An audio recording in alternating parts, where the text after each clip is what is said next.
Hey, what's up, everybody? So welcome back to episode 2 of the Pause and Effect podcast. We're VRDGO. This is my brother, and What up? we got a special guest here today. So someone that came all the way from the Bay, and he is part of Toolroom. And so we're going to introduce you to none other than Rerun. Yo, what's up, everyone?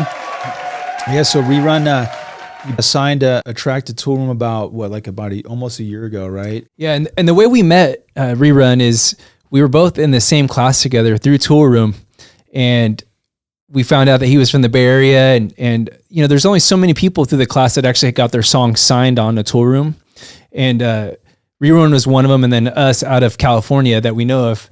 So it was quite exciting. Then we became friends over the course of months after the class, and we always wanted to do a collaboration. So we reached out to Rerun, and he was like, let's do it, dude. And now we're all together working on the song, and it's been exciting. Yeah, super fun. Yeah, what's been your experience with the Academy?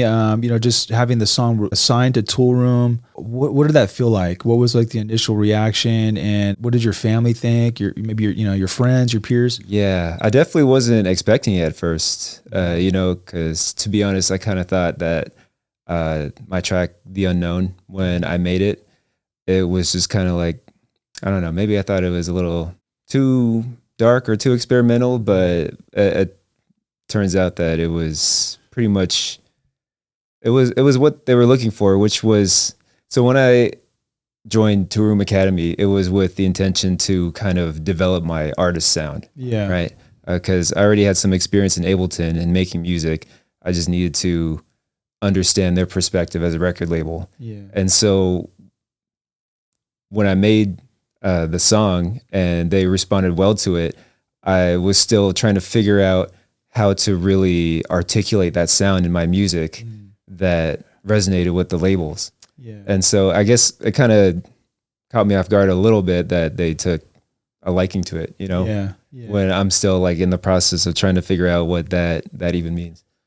I could relate to that too, because I know when my brother and I were working on our song, it wasn't until we got some feedback, like it was like one of the initial feedback sessions we got from Ben Remember, and they were encouraging us to use the sample that we came up with. But I remember like doubting it because it was like a Spanish phrase, but it didn't quite make sense. Like the slice that I pulled out. And I was telling my brother that I was like, it doesn't really like quite make sense in Spanish, but so I don't know. But they loved it. They loved it. They liked the way it sounded, and that kind of like maybe say, oh wow, okay, maybe there is something here. They just liked the way it sounds. So it was just the phrasing of it and just sonically how it came across. And it definitely made my brother and I look at it differently. And so yeah, it was kind of surprising. I was like, wow, I can't believe they like it that much. And so yeah, I could totally relate to that. Yeah, that was one thing I definitely noticed, that they mostly focused on the vibe, and they kept using that word too. Yeah.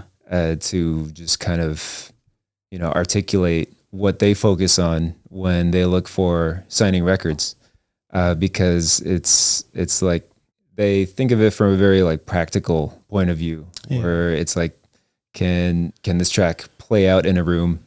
Can it just have an impact on the audience? Yeah.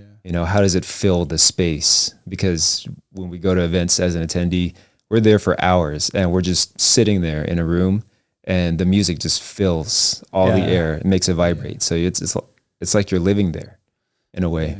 Yeah. That's interesting perspective. Yeah. How did you first discover Toolroom? I listened to Toolroom throughout the years. They've always just had tracks in my collection. Like when I would go out to DJ, it would be like some of my go-to tracks, stuff that's just like lively, fun house music. I mean, just like like they always had like a solid sort of sound. Yeah, distinct that sound. I can like rely on, for something that works. Yeah, and like you said, their music works. The floors move when you play the right Toolroom tracks. Their A&R team is phenomenal, and they're very just so detail oriented, and they're just meticulous when it comes to that, and it shows. That's why like there's so much quality music. It's all timeless stuff. So I mean, it's just huge that we actually got on there, and I know this is just the beginning for us. One thing I wanted to mention too, because I was watching General Moses podcast. So shout out to General Moses, the Dream Shout Chasers out. podcast. Make sure you guys go check that out. Yeah. And when he was interviewing you, I found out that you have a brother and he's also a DJ, right? Yeah, that was, Yeah. we didn't Yeah. know that before. Yeah. So Yeah. talk about that a little bit. Like, I guess he's the one that really kind of exposed you to this kind of stuff, right? The DJing and Producing and producing, and Yeah. then maybe even like the raves too as well. Yeah, he really got me into the rave scene because he's a lot older than me by 9 years. And so by the time I was old enough to, start going to events or even just, to start drinking, that kind of stuff, he already had a lot of experience, and, we started hanging out more, and he kind of showed me more of that world, Before that, I would listen to like a lot of trance, like Armin van Buuren, back in the day, and even I would listen to metal too. So I would listen to like all kinds of genres, but I wasn't fully into house music yet until he, brought me along, showed me his world. Because he likes house and progressive. That's like the styles that he's into. That's Nice. dope. And so just over time he showed me how to DJ, and then he got me into producing as well. Nice. And so he pretty much just opened the door for everything. that's cool, man. Yeah. Yeah. Yeah. I had to mention that because it's like such a huge parallel or similarity with us. Yeah. Right? Yeah. No, for sure. And then even like our backgrounds was kind of a weird coincidence because we know that obviously you're part Mexican, we're part Mexican. We have the Asian background. You have the Asian background. Yeah. It's kind of, and we all got our song signed to Toolroom. It's just a weird, we all weird happen to be coincidence. in Northern California, like close Yeah. by. So I was just like, wow, this is cool, Yeah. Yeah. We always It's an wanted interesting to- coincidence. Yeah. We always wanted to meet like-minded dope producers. So it's pretty awesome. Well, what's cool is that the fact that you live so close by and you got signed to Toolroom. It's like, because otherwise it would just be like the only ones out here. You know what I'm saying? Yeah. Like, Yeah. I know there's a couple guys who are in the class and stuff, and we hope to link up with those guys too. Absolutely. But yeah, I mean, it makes it really, really nice. That we can hook up. And obviously, you came over earlier today, and we got in the studio, and we put in some work on our new collaboration. We don't even have a name for it yet, but it's that fresh. It's sounding. We're pretty it's- happy with it so far. Yeah, it's coming together. It's Yeah. sounding wicked. So, Rerun, how long ago did you get into producing, A or when did you start really? little while ago. Yeah, I went to a community college, Diablo Valley College in Concord. Okay. And they have a good music program there where they have they have a full on studio with a recording booth and Nice. everything. Okay. So we were able to like go through the motions of hooking up mics and working with the mixing console. Just like learning from the ground up. Yeah. But they teach music production as well Nice. for Ableton and Cubase. That's cool. I started on Cubase and then eventually switched over to Ableton. But yeah, it was there where I learned most of the technical stuff. Cool. So you've been at it for I've been at it for a little Yeah, a while, little while. That's and cool, kind of man. like, dabbling a little in different genres like drum and bass and even like dubstep, nice. future bass. And then eventually just started making more house music as I was like just hanging out with more of that crowd and just like getting to know that culture a bit Yeah. more. Yeah. And I mean, house is just such a universal language for Yeah. everyone. Even if you can't understand exactly what someone's saying in those songs, it's like you can feel it. Yeah. It's a groove, Yeah. It's just is. like it speaks to you. We went to see James Hype and Medusa. Okay. It was a block party. And that's like say you went to the block party. Yeah. That looked badass. It was a lot of fun. It was Yeah. crazy. That's awesome. I That's wish we awesome. could have gotten to that one. I know. I actually haven't been to the East Coast yet. That's definitely one thing on my list, but I've heard people down there are very different from over here. Yeah. Yeah. And that is true. And we've been to like Miami, we've been to Pennsylvania, and even going from one East Coast place to the next, the people are different. The vibes are different. Yeah. Definitely, I feel like as you go further north towards New York, it's definitely more the New York style personality. Yeah. Just kind of takes more presence, like in Philadelphia, all that kind of. You just notice the accent, the vibe. Yeah. And then you just Yeah. get a sense of the region. Yeah, Like it's every totally- region has its own personality. Yeah, the maybe their food, accents. We got yeah. the California accent. that Yeah. Right. we can't tell because we're all from here, but everyone else says, "Oh, you got that? You're from Cali." Yeah. They know, can just like, tell. Yeah. Yeah. That's one of the cool things about traveling, especially, with the music. We're really grateful for the fact that it's taken us, all over the place. And so yeah, just experiencing the culture, the food, going to South Texas. Yeah, that's always a blast because the food's amazing and just the culture, the way they live is different. They have their own lingo. But I still think California has the best Mexican food. Oh, I mean, yeah, there's no argument Hands there. down. Yeah. So And nobody can argue it, especially the Bay Area's got like fire food too. Oh, I mean, yeah. that's what they're known for. Absolutely. So, Yeah, a lot of fusion. yeah, Just like so many different cultures coming together and just making new shit. exactly. Yeah. So in terms of like getting back to like the music production Yeah. and everything like that, like do you have like anything lined up for like a next release or what's the next kind of, I know we're doing our collaboration, so hope everything goes well and we can get this one on Toolroom, but Yeah. do you have some other stuff in the works right now? Yeah, there's a local label called Bread and Butter, and they're based in San Francisco. Nice. And so, I sent them a couple of my tracks and they dig it. We have Nice. something planned for September. Cool. Yeah. Oh yeah, Cool. that's what's up. And Nice. so that'll be coming up soon. Yeah. Just got to do like the finishing touches. Yeah, on yeah. everything. Nice. But, Nice. yeah, Is it like that'll a be similar coming up. style, something different? Like what? be a can you little tell us different. Yeah. anything? Okay, sweet. Because for a while I was just making all kinds of house music, just trying to find my personal flavor. yeah. You know what I mean? And trying to figure out how to even, make sense out of that as an artist. Yeah. You bring up a good point. Like, what do you think is the way of defining your style when it comes to music production? Like, how do you actually, because everyone says you got to keep producing to create your own style so you don't sound like everyone else. But for you, like, what's been your experience on how to develop your own style? I feel like a lot of it is with the function of the music for one. So it's kind of like the kind of expected experience that a listener might have when they hear your music. Mhm.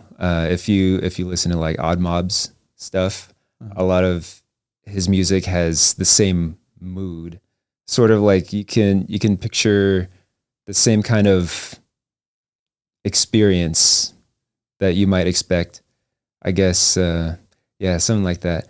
Yeah. You know what I mean? I think, yeah. So like, it's almost like I'm thinking Eric Pride's, or Eric Prydz, Yeah. however you want to pronounce it, but like how he's got this distinct style, but it's like a vibe. The visuals that come with the show, it's like an immersive experience. You're experiencing, in other words, more than just the music production. Yeah, pretty much. It's well, not to make it sound businessy, but we're basically making a product, right? Yeah. No, absolutely. For someone, and they get something out of it. Yeah. And they have to resonate with it somehow. Absolutely. And a lot of what would make them come back and resonate with you as an artist is continuing that effect, that impact that you might have on them. Yeah. And so a lot of it is just having I feel like a consistent sound is just music that is of the same mindset, and that kind of helps deliver that for the other person listening. Yeah. That's deep. That's Yeah. deep. No, thank you for sharing that. In fact,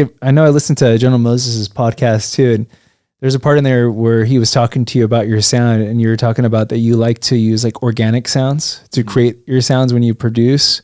So would you mind kind of sharing a little bit more of how that? Yeah, I found myself using more samples because house music is very sample based. Yeah, no, absolutely. And there's not a whole lot of like raw synth sounds or anything like that. And so I was kind of like just getting more experimental with just working with audio samples, like Foley sounds, just like stuff that people would use for sound effects in movies or something. Yeah. But you get some like real interesting, unique kind of sounds that might be unexpected. Yeah. Like in your song, The Unknown, right? You kind of Yeah. that Foley sound. Yeah. Yeah. It was just the sound of a plank of wood falling on cement, right? But it Boom. makes like a certain sort of strike. Yes. Yeah. That makes it sound like you know what it is, but you feel like you might not have heard it before. Yeah. And that's definitely, I think, the whole part of being original and creating that own unique sound. Because I would say my brother and I, we think you have an awesome sound, but it's unique. Thanks. Yeah, you could definitely hear the creativity too, Yeah. and that's Very I think artistic. what Toolroom's A&Rs are obviously looking for: creativity, originality, All the and, details, like, groove, Yeah, all the little details. all those things. So yeah, I mean your track definitely stood out, and I mean there's a lot of good tracks, so don't get me wrong. Yeah. But yeah, no, that's awesome. So can you tell us a little bit more about like when you sit down to produce a track? How do you get started? Like, do you get inspired by another person's track and then then go into it from that approach, or do you start from scratch? Yeah, definitely got to get inspired by something. Yeah. Just so I can have like a baseline of what I'm aiming for. Otherwise, I'll make something just to make it, and then sometimes it'll just veer so far from where it started that it's like I don't even know where it ended up. It just turned into something totally different. Oh, we could totally relate. Had many late nights doing that. Oh yeah. Like, oh man, you had an idea and it just kind of went the wrong direction. Yeah. But you thought it was going the right direction. Yeah. You just get lost. Yeah. Going down the rabbit hole, So do you start with the kick and the bass, or like do you start? Yeah, okay. definitely trying to build a groove, Uh-huh. where because that's like the foundation for everything. It's Yeah. like the drums, the way you want it to drive the track forward, and then how the bass will dance with the drums, and that creates a groove. Yeah. And then once you have that, that's like the engine and the drivetrain to a car. Yeah. After that, you can kind of just put whatever you want on top. Yeah. As long as it That's makes true, yeah. sense, but it's Yeah. like it's more so about personal style at that point. Yeah. That's a nice way of Yeah. putting That's it. great advice. You hear that, guys? Yeah, that's gold. That's like that. Yeah. Yeah, that's dope. Any favorite plugins that you like to use in your productions? Like anything that you find yourself Favorite using a reverb, lot? favorite delay, Yeah, that you're favorite willing to share. compressor. Yeah. Like Fab Filter or anything? Or Yeah, I Fab use filter Fab EQ, Filter yeah. stuff. okay. I feel like a lot of what I use is pretty common stuff, like Serum. I just make so much stuff with Serum, Yeah. like effects, Yeah. like noise sweeps and all that. It's like I have to have that. But other than that, nothing too unique, Mostly just using because I've been using just a lot of Ableton stock plugins, and that'll get you a lot of the results as long as you kind of focus on how to sculpt the sound in a certain right. way. You can make the most out of what you have. Yeah. Yeah. But otherwise, yeah, I'll use like Fab Filter stuff, and it's really good. It definitely gives you an edge. Yeah. But at the same time, it's like I feel like it's just marginal gains, Yeah.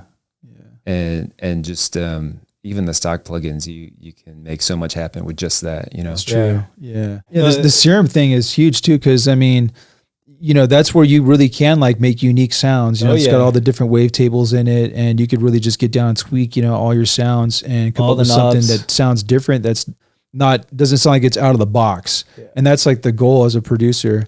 For like any of the upcoming producers out there, do you have maybe some words of inspiration or how they should get started? Like what do you think? It's a good question.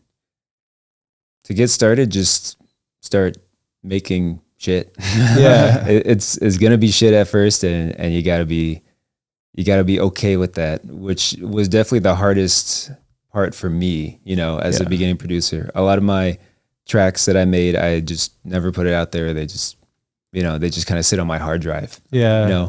But it's good to put stuff out there and to just go through the motions Absolutely. and just finish tracks. Yeah. And do you Even if- think there's like a go-to software for creating this music, or do you think it's just kind of all preference? Like as far as, we're all on Ableton, all of us, but Yeah, Ableton's the way to go. Otherwise, you can make good music on just about anything.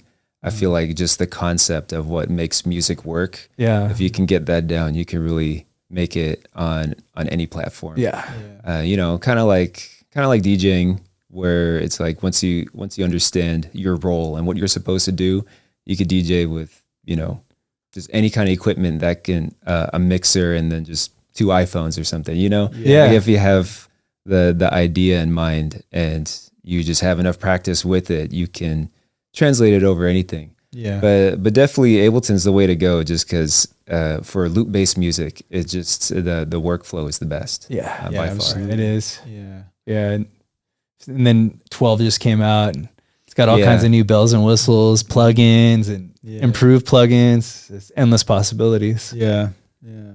So I know you mentioned on the Dream Chasers podcast as well, how important it is to have a vision. And it seems like you take your time too on your tracks. Like you don't rush the process.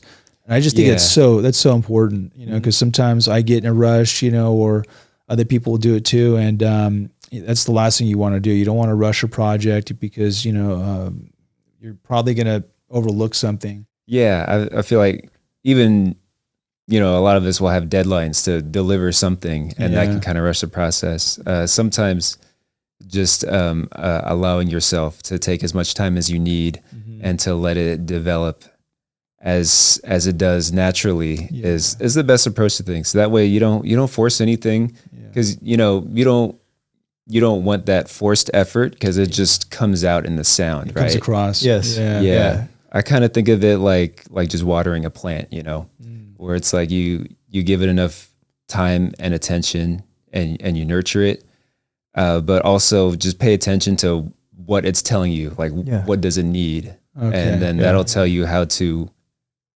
allow it to grow as best as possible, so that it could be the best thing that it is. But I can't make it grow, So how would you do that? Like, is it where you like take breaks from it? Yeah, definitely. Not thinking too hard about it, because there's just been so many times when I've been in a session for hours at a time, just trying to make something happen. Yeah. And then I'll just kind of just get lost hearing the same thing over and over again. Yeah. I'm sure every producer, understands that completely. But yeah, a lot of it's just a healthy amount of distance, and just letting it be what it needs to be, and not trying to make it something. Even though there is some effort on your part to make sure that it's guided in the right direction, right? But at the same time, not trying too hard to make it something. Right. It's a delicate balance. Yeah, it is. Yeah. Yeah, you definitely don't want to be a tryhard. Yeah, exactly. Yeah, you don't want it to sound forced. No, that's golden advice. That's great. It is solid. Yeah. In terms of what's next for you with your DJ career, like how far do you want to take that? Where do you see yourself going? What are some of the bigger events that you envision yourself playing at? If I could do this all the time, I totally would. Yeah. That's definitely the end goal. Absolutely. I guess I don't need anything more than that. Just like, if I could just pay the bills and then do this, I don't Make need music, anything shows, and extravagant. Yeah. So you're in it for the love, not the money. Yeah. That's so important. Yeah. Yeah. Because it's like, this is just what I do, when I'm not going out trying to pay the bills, Right. So if I could just always do this is just, the life that I want. Yeah. Hell yeah. Yeah. Any certain events that you aspire to play at? Yeah, I've been working up the list of clubs that I've been wanting to play at. Little by little. We just did an event with SFDJ Collective. Nice. And then the collective that I'm part of, We Push Play. Yeah. Nice. Shout out to We Push Play. And what was the other one you said? The collective? What is it called? SFDJ Collective. SFDJ Collective. Shout out. We did an event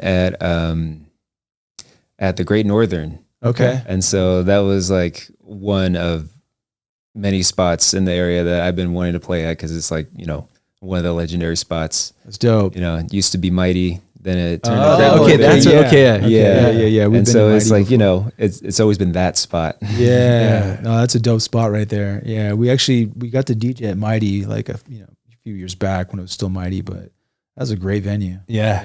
That's dope, man. Any last words you want to impart on us? Any shows coming up? And then also, where can we find you on social media? Yeah, you can find me at Rerun Forever.